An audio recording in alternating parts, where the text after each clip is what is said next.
नमः शिवाय आप सभी को। आज हम आप सभी को आषाढ़ गुप्त नवरात्रों की साधना देने वाले हैं और इस वीडियो में हम वही मंत्र आप सभी के सामने शेयर करेंगे जो हमने साधना की है। और जिस मंत्र को हम देने वाले हैं हमने भी ये साधना आषाढ़ गुप्त नवरात्रों में ही की थी और दोनों ने मेरे हस्बैंड और मैंने अलग अलग ये साधना की थी। इन्होंने हनुमान जी की थी और मैंने माँ की थी। वैसे तो सभी जैसे माँ दुर्गा के नाम से ही नवरात्रों को जाना जाता है, तो बहुत से जो साधक है वो बीज मंत्र उठा लेते हैं दुर्गा का, या फिर कुछ लोग निर्वाण मंत्र भी इस गुप्त नवरात्रों में करते हैं। अलग अलग मंत्रों को उठाते हैं अपनी इच्छा अनुसार। लेकिन आज हम जो मंत्र देने वाले हैं ये मंत्र हमने जपा है और उसके अनुभव भी हमने देखे हैं। जो ये मंत्र है ये आपको माता की आप संकल्प स्वरूप और जिस प्रकार की भी आप इससे साधना उठानी चाहो इस मंत्र से आप उठा सकते हो। और हनुमान जी की साधना के लिए भी आदेश नहीं है, तो आपको जिसको भी साधना चाहिए आप कमेंट के ज़रिए अर्जी लगाइए। शायद जैसे हमें आदेश होगा हम हनुमान जी का मंत्र भी वही देने की कोशिश करेंगे जो हमने जपा है। तो सबसे पहले तो हम ये बताना चाहेंगे, जैसे 6 जुलाई से गुप्त नवरात्रि स्टार्ट है और ये सुबह 8 बजे से स्टार्ट हो जाएंगे। और इस बीच आपको क्या क्या करना होगा, क्या क्या सामग्री आपको लानी होगी और किस प्रकार से आपको जब तक आरंभ करना है, किस प्रकार का संकल्प धारण करना है, इस विषय में भी आज हम बात करेंगे। और इसी के बीच हम अपने अनुभव भी शेयर करेंगे कि जब हमने ये साधना की थी तो हमें किस प्रकार के अनुभव हुए थे और कौन से अनुभव डरावने थे और कौन से हमारे लिए अच्छे थे। और वहीं कुछ अनुभव ऐसे भी होते हैं जिनसे हमें ये आभास होता है कि हमारी ये जो साधना है ये विफल जाने वाली है, या फिर हमारी जो ये साधना है ये सफल होने वाली है। तो किन संकेतों के ज़रिए आप ये सब जान सकते हैं, इस विषय में भी आज हम बात करेंगे। तो शुरुआत करते हैं हम सबसे पहले आपकी सामग्री की। आपको क्या क्या सामग्री लानी है और किस प्रकार से आपको जब तक जो है आपको आरंभ करना है। तो सबसे पहले आप पानी वाला जटा वाला जिसको नारियल बोलते हैं वो नारियल लाना है। माता की चुनरी, ये नॉर्मल जो सामान सभी नवरात्रों में आता है वही आपको सामान लाना है। और पानी वाला नारियल, माता की चुनरी और माता का 16 श्रृंगार, सब श्रृंगार लेके आना है। जितना भी 16 श्रृंगार पूरा कंप्लीट होना चाहिए ये श्रृंगार आप ले करके आएँ। और अगर आप माँ की साधना कर रहे हैं, जैसे मैं जो मंत्र देने वाली हूँ यही आप साधना कर रहे हैं, तो इसी विधि विधान से आप ये जब तक स्टार्ट करें। तो आपको पहले एक लाल कपड़ा लेना है। लाल कपड़ा जो है वो प्लेन होना चाहिए और वो आपको आसन के लिए, मतलब जैसे जो जहाँ आप चौकी लगाने वाले हैं वहाँ आसन के लिए यूज करें। और माता की जो मूर्ति है वो उस पे विराजमान कराएं।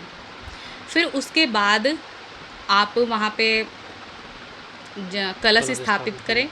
कलश के नीचे आप थोड़े से चावल डाल लें, या आप उसके नीचे थोड़ी सी धान भी डाल सकते हैं। जैसे आप जौ वगैरह भी आप डाल सकते हैं। फिर उसके ऊपर आप कलश स्थापित करें। कलश में आप जो थोड़ा जल डालें, जल में आप गंगा जल ज़रूर डालें। और उसमें जैसे हमने पहले भी एक वीडियो में बताया है 5 रत्न, अष्टगंध की शीशी आप जो उसके अंदर इत्र होता है वो ज़रूर आप डालें। और एक कॉइन, मतलब सिक्का कोई भी, मतलब जैसे आपके पास चांदी का हो तो चांदी का भी डाल सकते हैं, या फिर आपके पास जैसी भी आपकी सुविधा है, या फिर आप 1 रुपये या 10 रुपये का भी उसमें सिक्का डाल सकते हैं। फिर उसके बाद आप नारियल स्थापित करें। नारियल स्थापित करने के बाद आपको अच्छे से उस नारियल को जो है चुनरी में अच्छे से लपेट लेना है। और आप उससे पहले नारियल के बीच में आम के पत्ते या फिर अमरूद के पत्ते रख सकते हैं। और नारियल को अच्छे से चुनरी लपेट लेने के बाद उस पर कलावा 7 बार उस पे या फिर आप 9 बार उस पे कलावा लपेटना है। और फिर उसके बाद आपको उस पे हल्दी और कुमकुम का नारियल पे तिलक करना है। थोड़े से चावल ऊपर से नारियल पे डालने हैं और फिर आपको प्रार्थना करनी है, हे माँ आदिशक्ति, यहाँ पर उपस्थित हो जाइए। जो भी आप साधना कर रहे हैं उसके लिए आप उनका आगमन के लिए उनको पुकारिए। फिर उसके बाद आप जो मूर्ति है आपकी, चाहे आप दुर्गा रखते हैं, चाहे आप पार्वती की रखते हैं, आदिशक्ति की रखते हैं, जैसे भी आप रखते हैं वहाँ पे प्रतिमा स्थापित कीजिए। चाहे प्रतिमा आप ना भी कीजिए, जो आपका कलश है वही आपका प्रतिमा का कार्य करता है। फिर उसके बाद अगर आप अखंड ज्योत रखना चाहते हैं तो आप अखंड ज्योत रखिए, नहीं तो आप वैसे नॉर्मली भी साधना कर सकते हैं। वहीं कुछ का क्वेश्चन ये था कुछ लेडीज़ों का कि जी क्या हम तिल का यूज करें या फिर हम देसी घी यूज करें, किस प्रकार से करें। तो वो आपकी इच्छा है, आप तिल का तेल भी यूज कर सकते हैं और आप घी भी यूज कर सकते हैं। पर ध्यान रहे, अगर आप तिल का तेल यूज करते हैं तो उसके साथ आप कलावे की जोत लें, मतलब कलावे की बाती यूज करें। और अगर आप देसी घी यूज कर रहे हैं तो उसके साथ आप रुई या कॉटन का इस्तेमाल करें। बस इन नियमों का आपको ध्यान रखना है। और बाकी आप तिल का तेल भी यूज कर सकते हैं, आप देसी घी भी यूज कर सकते हैं। तो सबसे पहले इसी प्रकार से आपको चौकी लगानी है और बाकी जिस विधि विधान से आप करते हैं उसी विधि विधान से आप कर लेना। और 2 जेफल और 2 सुपारी, ये आपको जिस दिन आप साधना स्टार्ट करो उसी दिन माँ के चरणों में ये दो जेफल और 2 सुपारी माँ के चरणों में आपको अर्पित करना है। और हर दिन जब आप ये साधना करोगे, हर दिन आपको कपूर और लौंग का भोग देना है। 2 कपूर की टिक्कियाँ रखनी हैं, उनके ऊपर 1-1 लौंग रखनी है और उनको प्रज्वलित कर देना है। ये आपको 9 के 9 दिन साधना के अंतर्गत करना ही करना है। तो सबसे पहले हम मंत्र बताएंगे। सबसे पहले हम कुछ अनुभव हैं जो आप लोगों से शेयर करना चाहते हैं और इसमें बताएंगे कि किस प्रकार की आपको सावधानियां रखनी है और किस प्रकार के अनुभव से आप ये जान सकते हैं कि साधना अच्छी चल रही है या नहीं चल रही है। तो आइए जानते हैं। तो जब मैंने हनुमान जी की साधना की थी, हनुमान जी की साधना करते करते मुझे तीसरा नवरात्रा हो गया था। तो उसमें गण आए थे, वानर गण आए थे। तो उन्होंने क्या किया, 4-5 की तादाद में वो आए और मुझे डिस्टर्ब करने लगे। कभी मेरी माला को हिलाने लगे, कोई कंधे पे बैठ गए, एक क्या था उनमें बाल भी खींचने लग रहा था। तो इस तरह की हरकतें भी करते हैं। तो मैंने जाप अपना कंटिन्यू रखा और उन्होंने मुझे बहुत ज़्यादा डिस्टर्ब किया, पर फिर भी मैंने साधना अपनी नहीं छोड़ी है। तो आपके साथ भी इस तरीके से होता है, अगर कंधे पे भारीपन होता है या नाक से छींक आती है या आँखों में दर्द होता है या कोई बालों में या सर में जकड़न होती है, तो ये कहीं ना कहीं आपकी परीक्षाओं के लक्षण हैं। फिर दूसरा ये है कि जैसे आप हनुमान जी की जब साधना करते आपको ये भी महसूस होता है कि जैसे आपका जो शरीर है वो पूरी तरीके से रेड हो चुका है, लाल हो चुका है। तो उसमें घबराना नहीं है, ये नहीं सोचना है कि सच में ही ऐसा हो गया है, क्योंकि कभी कभी ऐसा लगता है जैसे हमारे शरीर में कहीं जख्म हो गया है, तो अजीब सा ही वो अनुभव होता है।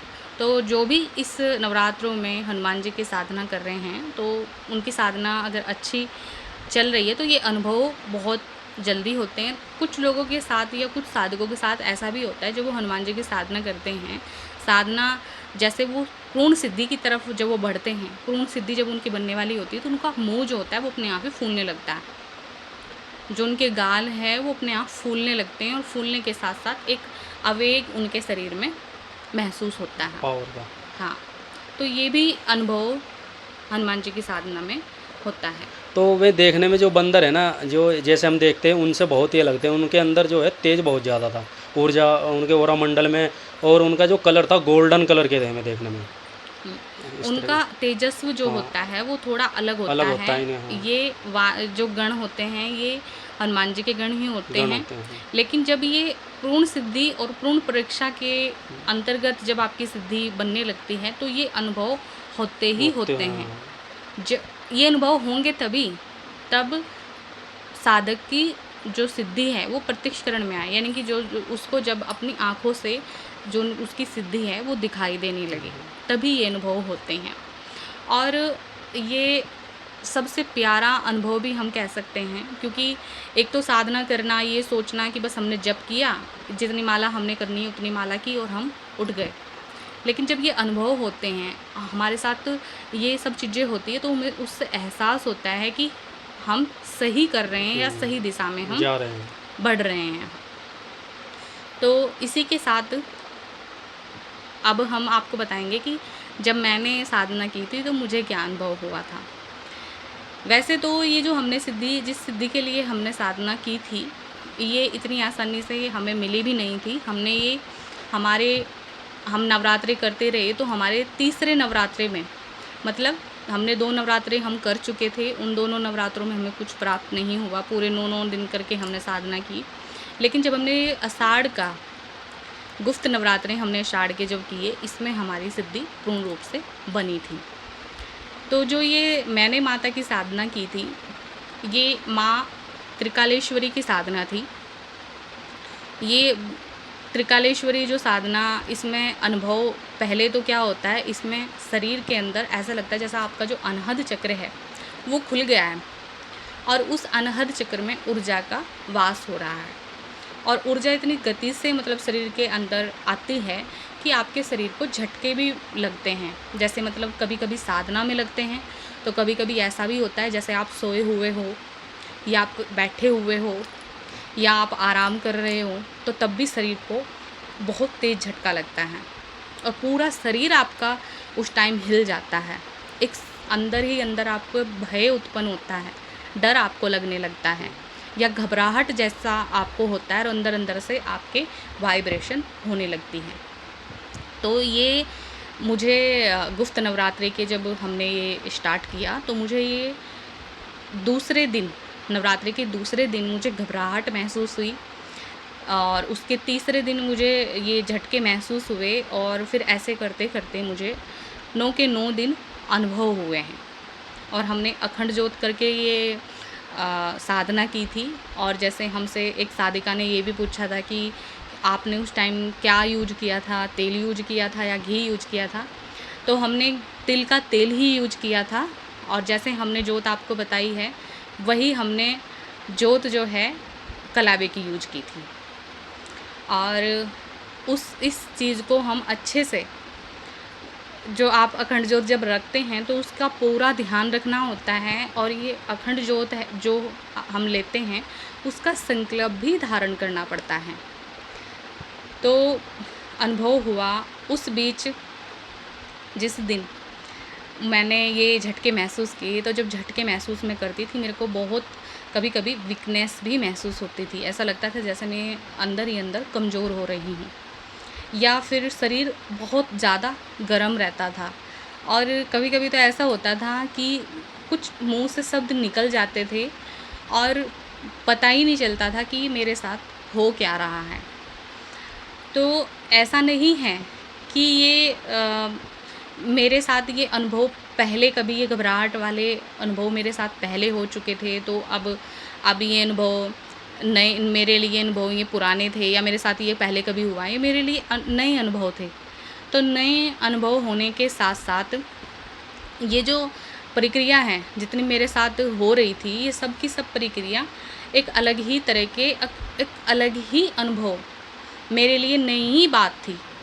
तो ऐसा करने से फिर उसके बाद धीरे धीरे मैंने इन अनुभवों को एक्सेप्ट किया, और एक्सेप्ट करने के साथ साथ मैंने उस चीज़ को समझा कि जो मैं सही दिशा की तरफ जा रही हूँ, और शायद मेरी जो साधना है वो सही दिशा की तरफ जा रही है, और मैं शायद इस बार इस नवरात्रों में मैं ये साधना सफल कर पाऊँगी।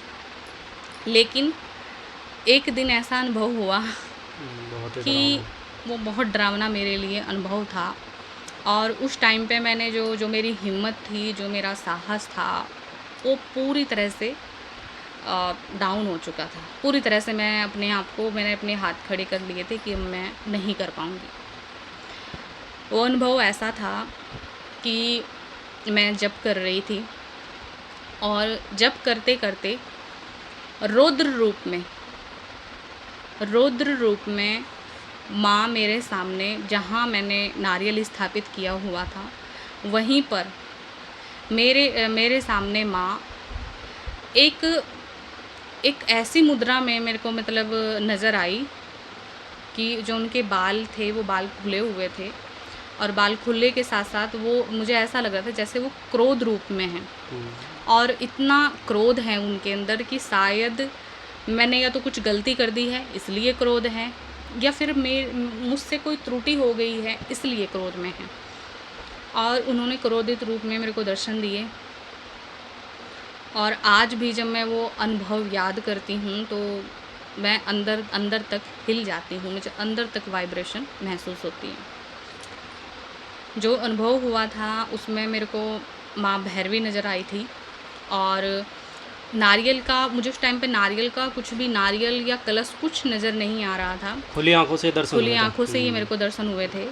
और पूरा जो ये क्या वो जो कमरा है, जो जहाँ हमने साधना की थी, वो पूरा प्रकाश से अपने आप में, आंखें जो थी वो हल्की हल्की बंद हो गई थी, और माँ भैरवी थी वो ऐसे करके एक जो दो पैर थे उनके, हाँ, पैरों के ऊपर खड़े हो गए, एक पैर के, मतलब दोनों पैरों की जो उनके जो पैर होते हैं, जो एड़ियाँ थी वो दोनों एड़ियों पर बैठ गई, और उनकी जो गले की जो मुंडमाला थी वो उनकी नीचे की तरफ, मतलब पैरों में नीचे की तरफ आ रही थी, और उनका जो सिंदूर और जो लाल बिंदी थी वो पीले कलर, एक लाल कलर की ऊर्जा से इतना प्रकाशित थी कि आज भी उसका तेज मैं अच्छी तरह से महसूस कर पाती हूँ। और उनके जो बाल थे पीछे की तरफ को उड़ रहे थे। हाँ, पीछे की तरफ को ऊर्जा में लहरा रहे थे। और उनके गले में मुंडमाला के साथ साथ रुद्राक्ष की भी मालाएं पड़ी हुई थी, और वो बैठे हुए ही मुझे उन्होंने दर्शन दिए। फिर उन्होंने मुझे बोला कि, क्योंकि मैंने वचन संकल्प पहले ही किया हुआ था, तो उन्होंने सिर्फ मेरे को तथास्तु किया, और जाओ, जो जिसके लिए तुमने साधना की है वो साधना मैं स्वीकार करती हूँ। और ऐसा बोल करके माँ जो है वो वहाँ पे फिर मुझे ऐसा लगा जैसे कलश के अंदर ही, जैसे नारियल के अंदर ही वो फिर से समा गई हूँ। तो ऐसा ये मेरे लिए अनुभव था, और मेरे मुंह से तू तू तू त ऐसे करके शब्द जो थे वो ज़बान लड़खड़ा रही थी, लेकिन कुछ भी एक प्रणाम तक मैं नहीं कर पाई। मुझे आज भी इस बात का वो लगता है, उस टाइम का जो अनुभव था, उस टाइम मैं प्रणाम तक भी नहीं कर पाई थी। वो इतना मेरे लिए डरावना अनुभव था। तो ऐसे सबसे पहले मैं आपको बताऊं, जब आप सही दिशा में जा रहे होते हो तो आपका सबसे पहला तो है वाइब्रेशन होना, कि आपको उस वाइब्रेशन महसूस होती है, शरीर में झटके महसूस होने लगते हैं। जब सबसे नज़दीक आप जाते हो तो झटके महसूस होने लगते हैं। फिर उसका तीसरा, आपकी जो ज्योत है, वो ज्योत आपकी जो ऊर्जा उसकी है वो रेड हो जाती है, पीली ऊर्जा नहीं रहेगी, उसकी रेड ऊर्जा होने लग जाती है। और जो आपका कलश है, आपका जो कलश है, उस कलश से भी आपको थोड़ी सी एक सौम्य ऊर्जा का आभास होने लगता है, और उसमें भी आपको ऐसा लगने लगता है जैसे माँ आपके समक्ष बैठी हुई है। और विघ्न की बात अगर हम करें, विघ्न कैसे पड़ते हैं, आपके दिए की ज्योत बुझना, वे भी यही संकेत है कि आपकी साधना सफल नहीं होगी। दूसरा, आपके घर अचानक से किसी व्यक्ति की, जैसे रिश्तेदार हो या कहीं भी हो, किसी की मृत्यु की खबर आना, किसी का अचानक से बीमार पड़ जाना, ये भी यही संकेत है कि आपकी जो साधना है वो सफल नहीं होगी। फिर तीसरा जो संकेत है कि आप साधना कर रहे हो और अचानक से आपका बीमार पड़ जाना, ये भी यही संकेत है कि आपकी साधना सफल नहीं होगी। तो इस तरह के अगर संकेत मिले तो ये साधना आपकी सफल नहीं होगी। लेकिन इसका मतलब ये नहीं है कि आप वो साधना बीच में छोड़ दो या आप उस साधना को ना करो, इसका अर्थ ये नहीं है। आप अपनी साधना में लगे रहे, कोई बात नहीं, इस बार नहीं होगी तो आप अगली बार कोशिश करेंगे। लेकिन उस साधना की आप कोशिश करते रहें। रहें। तो इसी प्रकार से आपको करना है। और अब मैं आपको मंत्र बताने वाली हूँ कि आपको कौन सा मंत्र करना है। आपको मंत्र करना है ओम धीम ह्रीम शोह त्रिकालेश्वरी फट स्वाहा। ओम धीम ह्रीम सोहो त्रिकालेश्वरी फट स्वाहा। इसी मंत्र का आपको उच्चारण करना है। और वैसे तो ये मंत्र नॉर्मली भी आप कर सकते हैं, ओम धीम ह्रीम सोहो, ऐसे भी आप इस मंत्र को कर सकते हैं। और मैंने किया भी है, ये एक दफ़ा मैंने किया भी है और उसका मैंने बहुत बड़ा मैंने एक रिज़ल्ट देखा था। तो इस मंत्र को आप संकल्प रूप ना करें, संकल्प से तो मत करें इस मंत्र को, ओम धीम ह्रीम सोहो को। लेकिन आप इस मंत्र को आप संकल्प स्वरूप कर सकते हैं, ओम धीम ह्रीम सोहो त्रिकालेश्वरी फट स्वाहा। ठीक है, इस मंत्र को आप इसको जब आप इसमें त्रिकालेश्वरी शब्द लगाते हैं, फट स्वाहा बोलते हैं, तो यह आपको आप माता की किसी भी साधना, या तो आप वरदान के लिए करना चाहते हैं, या फिर अपने घर की खुशहाली के लिए करना चाहते हैं, या फिर आप दृष्टि के लिए, मेन जो है आप दृष्टि के लिए भी करना चाहते हैं, तो तब भी इस मंत्र का उच्चारण कर सकते हैं। फिर दूसरा, जैसे कुछ साधक हैं जो नौकरी के लिए या अपनी घर गृहस्थी के लिए, सुख शांति के लिए करना चाहते हैं, तो तब भी इस मंत्र का जप कर सकते हैं। तो मंत्र वैसे तो जितने भी साधक है वो बोलते हैं कि आप टाइटल में डाल देना, तो हम इसको डाल देंगे। तो आज के लिए इतना ही। जो भी आपको क्वेश्चन करने हैं आप क्वेश्चन डाल देना। और दूसरा, जो वचन संकल्प है वो हमने पहले वीडियो में बताया है कि कैसे आपको संकल्प लेना है, आप वो उस वीडियो में, नवरात्रों वाली वीडियो में देख सकते हैं। संकल्प आप हाथ में जल उठाकर, और जल के उसमें थोड़ा सा पुष्प भी रख सकते हो और अन्न भी रख सकते हो, थोड़े चावल वगैरह भी। तो हाथ में उठाकर जो भी आपकी जो इच्छा है दृष्टि को लेकर, या आपको घर में नेगेटिविटी की प्रॉब्लम है, या धन को लेकर, जो भी आप जिस लिए आप करना चाहते हो उसमें आप बोल सकते हो। बस ध्यान रहे आपको साक्षी रूप जरूर रखना है। चाहे तो पंचतत्वों का आप साक्षी रखें, चाहे आप जो भी आपके गुरु हैं उनको साक्षी रखें, या फिर अगर आपके कोई गुरु भी नहीं है, आपको किसी तरह से कोई संकल्प लेना नहीं आता, तो फिर आप नॉर्मली इसी प्रकार से संकल्प कर सकते हैं कि शिव गुरु माँ पार्वती को मैं साक्षी मानकर यह संकल्प धारण करती हूँ कि मैं इस मंत्र का उच्चारण गुप्त नवरात्रों के लिए कर रही हूँ। माला करनी है, क्या खाना है, कैसे सोना है, सब बोलना है आपको। उसके अंदर सब आपको बोलना है। तो इसी प्रकार से संकल्प धारण करना है। बाकी किसी के समझ ना आए तो आप कॉल कर सकते हैं या फिर हमारे पास ऑडियो मैसेज भेज सकते हैं। तो आज के लिए इतना ही। नमः शिवाय। शिव गुरु की सदा ही जय हो, सदा ही जय हो, सदा ही जय हो।